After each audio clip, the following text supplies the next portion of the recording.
Kakar has said he sees no possibility of a delay in general elections due to the security situation at Pakistan's borders.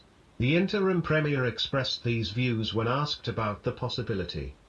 During an interview with Voice of America, VOV, Urdu, "I see no such possibility at present.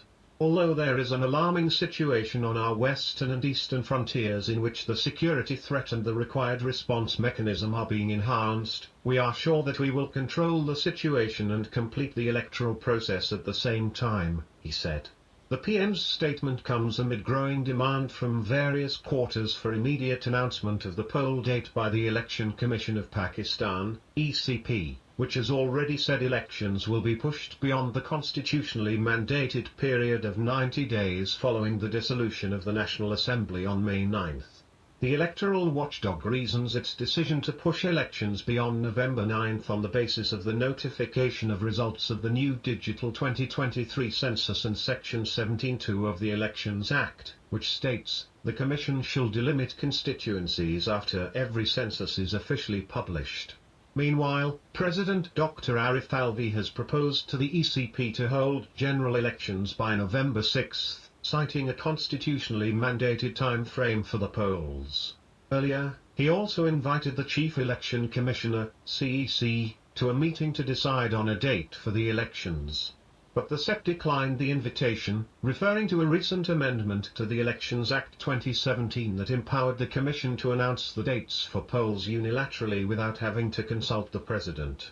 Prime Minister Kakar has been of the same view, saying on various occasions that appointing a date for elections and organizing the polls was the ECP's mandate and that the caretaker government's job was just to assist the Commission.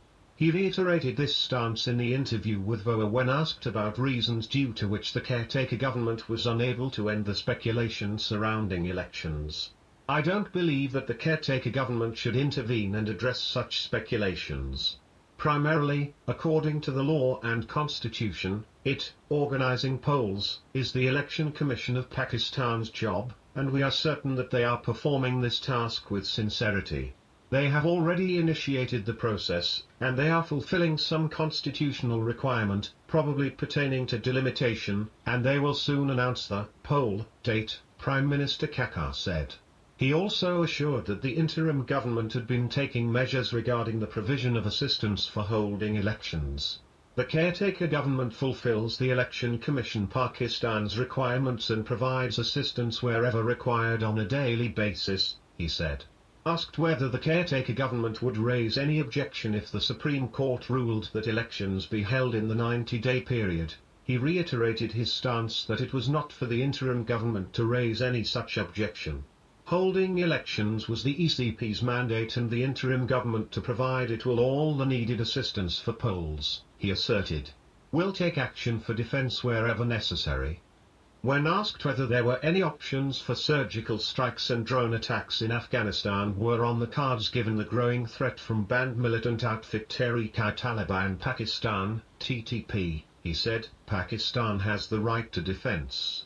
Wherever we will feel the need for action to protect our land and people, we will take it."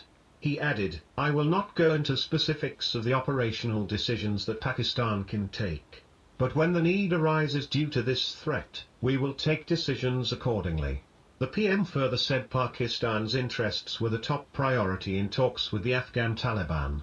He also dispelled the impression that the Afghan Taliban were not agreeing to Pakistan's demands, further stating that Islamabad, too, was not making any specific demands from the rulers in the neighboring country.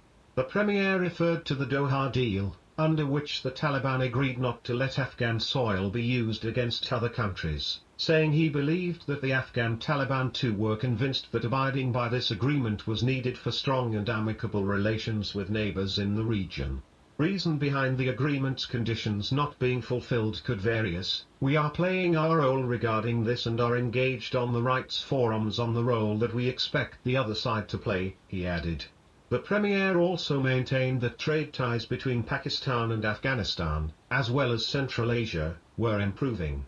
Ties with Gulf countries. He also dismissed the impression that Pakistan was becoming isolated on the world stage after growing ties between Gulf countries and India. Nations join and move away from blocks in the global arrangement on the basis of convergence of interests and conflicts of interests. A similar situation is seen regarding the GCC, Gulf Cooperation Council, he said, adding that the GCC was exporting hydrocarbon in large quantities. Will they compromise the export market comprising 1.5 billion Chinese and join a bloc, the idea for which is being imagined? I don't think so, he said, apparently referring to a new ports and railway corridor for the Middle East and South Asia that is conceived to include train links to India. Press freedom and Imran. Answering a question about the state of journalistic freedom in the country and an alleged restriction on the broadcast of PTI chairman Imran Khan's name in the media, the Premier rebuffed the notion and said, "You can take anyone's name.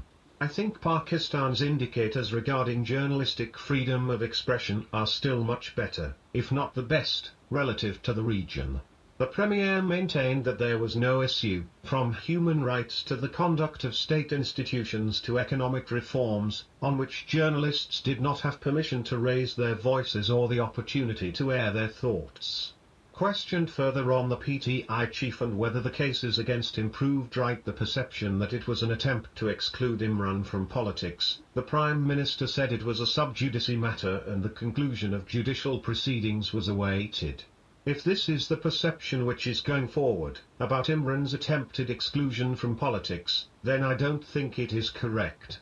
I hope the judicial process will be transparent so his, Imran, followers and other observers see this is not a process to remove anyone from politics but the law of the land taking its course.